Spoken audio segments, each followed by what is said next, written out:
Yeah, my name is Ben Levitt. I'm the head curator of the Prehistoria Natural History Center, and I run the biggest oddity shop in Canada, Skull Store.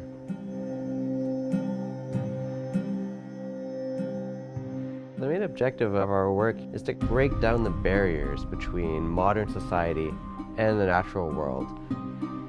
If you think about it, your entire exposure to natural history is behind a pane of glass.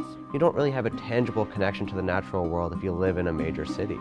So we can break down those barriers by dropping a dinosaur in the hands of a child, or letting kids pet a piece of fur from a grizzly bear we got from the Inuit.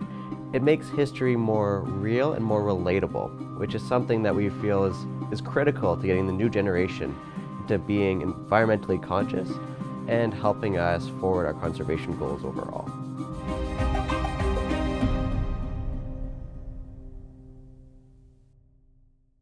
Prehistoria is a vision my brother Jake and I had of creating a free education center. Something that's accessible to everybody. It encompasses everything from taxidermy, like my friend here, to fossils and dinosaurs. A place that even if you can't afford, you could still come in and get a hands-on experience with the world around you. For us, we believe that an animal should not go through undue pain or anything like that. Even when I was a kid, I used to preserve roadkill. I used to like ceremonial things. I was a fire keeper and different things. So I've always been around animals, and there's spirit animals in the natives like teachings and stuff like that. So I've always been into animals. And then when we realized that animals were being wasted after they died, we realized we could save them and find a market for them. And also we realized we could open a museum and show the world all the animals that have passed away, or people could learn from them and everything. But when it comes to sustainably sourcing and ethically sourcing stuff, like we don't want hunting trophies. We don't want stuff that's being killed to be on a shelf. I would say probably about 90% of our material comes from zoos, vets, farms, and Aboriginal peoples. So it's a harm reduction strategy where we can sweep up the garbage of human interactions with the natural world and find a way to make it something that we can respect and learn from. Here's a conjoined twin. Two heads are better than one. In this case, I guess two faces are better than one. And one in every 100,000 animals on average is born with polycephaly, where a conjoined fetus will exhibit extra limbs, extra heads, and other usually fatal features. And for us, we'd rather find them and preserve them.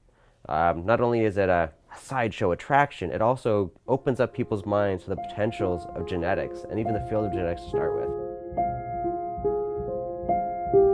It's hard to really get like a free or affordable interaction with the natural world. There's no faulting the Toronto Zoo and the ROM for charging what they charge. They have a lot of bills to pay, and you gotta make the money somewhere. But we feel there should also be an accessible option.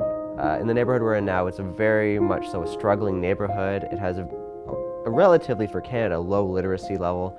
We have so many families that come in and they're like, wait, dinosaurs are real?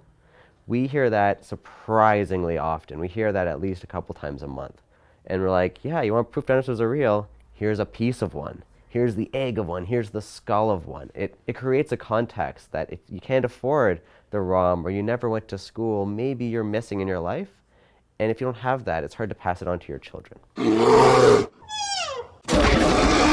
I'll take like an animal that's died in a zoo, or that someone's brought me, like that's been not killed to be a specimen, but has died of natural causes or whatever. And I'll clean either the skull, I'll clean down to the skeleton. I have a polar bear skull now, I have a grizzly bear skull, I have all kinds of wolf skulls. I have different types of wolf skulls, so you can compare them together to see the different anatomy. So it's always into like more of like carnivores and stuff like that. Well, with my background, I never thought I'd be on the path I am today. I actually developed a lot of health conditions when I was in high school, and it prevented me from continuing my education and obtaining a degree. My field of study was going to be environmental sciences. That wasn't what fate handed me. So I ended up getting into the animal trade, the live animal trade, and I realized a lot of people's pets are pulled out of the wild. You know, from Egypt before the Arab Spring, you could buy a leopard gecko plucked out of the desert for 50 cents. I found this to be a barbaric practice, so I set up a co-op across the country of breeders of exotic animals, and we isolated what species are most exploited and propagated them in captivity and opened up a rescue for animals that shouldn't be in people's homes or needed to be in better ones. If you outright ban everything, then the only market is the black market. And sometimes you need to create an avenue to divert the flow of illicit activity. So we don't just say, hey, come buy a tiger. Hey, come buy a lion cub. We say, this is available. This is the context of it's from a zoo. You're supporting these facilities. And this is why we'd rather you buy one that's born in captivity if you are going to buy one. And if you don't want to buy one, that's great too. There's less demand for the entire world. And when it comes to the future of what we're doing, we're very careful not to set too much in stone. The flexibility of our business plan and our ability to go with the flow, our diversity of product ranges has really been our saving grace. Some markets will come, some markets will go, but if you diversify, like in the natural world, if you're adaptive, you'll survive and you'll grow and you'll thrive. So for us, we'll have a year where almost no one wants to buy a skull, but that's okay. I have fossils. You don't feel like buying fossils? Okay, I have ancient Egyptian carvings.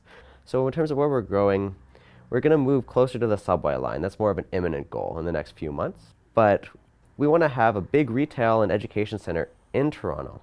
But in the outskirts of Toronto, It would honestly be to open a full-size museum and zoo, like to have live animals next to like their skeletons, next to what they evolved from, basically. So that's basically it, to have a full museum that we could have free to the public without people having to pay for it, where you can actually touch a specimen, you can pick it up, you can look at it, you could buy it if you want. That's basically the goal with this place.